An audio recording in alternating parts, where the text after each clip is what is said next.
سر چاول کافی زیادہ قیمت پاکستان میں بھی بڑھی اور پاکستان نے پچھلے سال اچھا اس میں منافع بھی کمایا، یہ یکدم کیوں بریک لگ جاتا ہے؟ پاکستان کی کسی کام میں تسلسل کیوں نہیں رہتا؟ پاکستان کی ترقی کا حال جو ہے نا،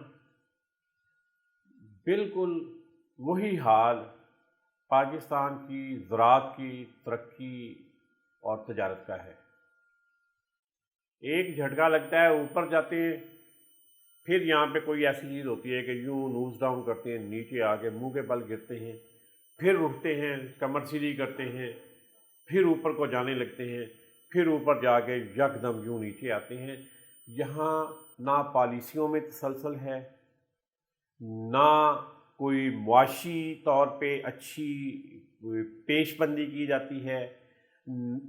زراعت میں سب سے بڑی چیز جو ہے سر وہ اس کا مطلب یہ ہے کہ پاکستان میں صرف سٹہ باز، مافیاز جو وقتی اتار چڑھاؤ سے تو فائدہ کماتے ہیں، لیکن جو مستقل بنیادوں پہ کام کرنے والے ہیں ان کے لیے تو یہ پریشان کن صورتحال ہمیشہ رہے گی۔